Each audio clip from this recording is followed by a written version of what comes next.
শ্রীলঙ্কার মাটিতে ইংল্যান্ডের ঐতিহাসিক সিরিজ জয়।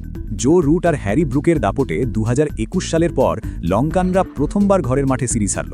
কিন্তু এই দুর্দান্ত দলীয় সাফল্যের মাঝেও এক বিশাল ব্যক্তিগত মাইলফলক স্পর্শ করলেন জস বাটলার। ইংল্যান্ড ক্রিকেটের ইতিহাসে যা এর আগে মাত্র একজনই করে দেখাতে পেরেছিলেন। কিংবদন্তি জেমস অ্যান্ডারসনের সেই অবিশ্বাস্য অল টাইম রেকর্ড ভাঙতে বাটলারের আর কতটুকু বাকি জানলে আপনিও অবাক হবেন। চলুন আজকের ভিডিওতে বিস্তারিত জেনে নিই। শ্রীলঙ্কার বিপক্ষে সদ্য সমাপ্ত ওয়ানডে সিরিজটি ইংল্যান্ডের জন্য অনেক দিক থেকেই গুরুত্বপূর্ণ ছিল, কিন্তু সব আলো কেড়ে নিয়েছে জস বাটলারের একটি বিশেষ অর্জন। এই সিরিজের মাধ্যমেই তিনি ইংল্যান্ডের হয়ে 400তম আন্তর্জাতিক ম্যাচ খেলার গৌরব অর্জন করেছেন। আধুনিক ক্রিকেটের ব্যস্ত সূচিতে এটি এক বিরল ঘটনা।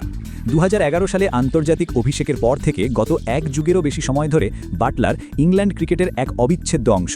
বিশেষ করে সাদা বলের ক্রিকেটে ইংল্যান্ড যে ভয় ডরহীন খেলার নতুন ধারা তৈরি করেছে তার অন্যতম প্রধান রূপকার তিনি। তাকে অনেকেই ইংল্যান্ডের প্রথম সত্যিকারের হোয়াইট বল সুপারস্টার বলে মনে করেন। পরিসংখ্যানের দিকে তাকালে দেখা যায় এই দীর্ঘ 15 বছরের কেরিয়ারে তিনি 57টি টেস্ট, 199টি ওয়ানডে এবং 144টি টি20 ম্যাচ খেলেছেন। আন্তর্জাতিক ক্রিকেটে তার রান 12,000-এরও বেশি। তিনি ইতিমধ্যেই ইংল্যান্ডের হয়ে সবচেয়ে বেশি টি20 খেলা ক্রিকেটার এবং ওয়ানডেতে ওয়েন মর্গানের পরেই তার অবস্থান। তবে সবচেয়ে রোমাঞ্চকর বিষয় হল 400 ম্যাচ খেলে বাটলার এখন ইংল্যান্ডের হয়ে সবচেয়ে বেশি ম্যাচ খেলা জেমস অ্যান্ডারসনের ঠিক পেছনেই নিঃশ্বাস ফেলছেন। আর মাত্র 2টি ম্যাচ খেললেই 22 বছর ধরে অ্যান্ডারসনের তৈরি করা বেঞ্চমার্ক টপকে ইংল্যান্ডের ইতিহাসে সবচেয়ে বেশি আন্তর্জাতিক ম্যাচ খেলা ক্রিকেটার বনে যাবেন বাটলার।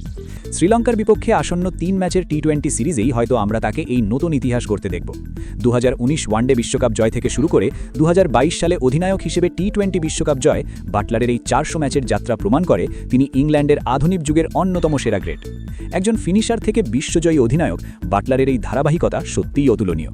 আপনার কি মনে হয় জস বাটলারই কি ইংল্যান্ডের সর্বকালের সেরা সাদা বলের ক্রিকেটার? আপনার মতামত কমেন্টে জানান। ভিডিওটি ভালো লাগলে লাইক দিন এবং এমন আরও ক্রিকেট আপডেটের জন্য আমাদের চ্যানেলটি সাবস্ক্রাইব করে সাথেই থাকুন। ধন্যবাদ।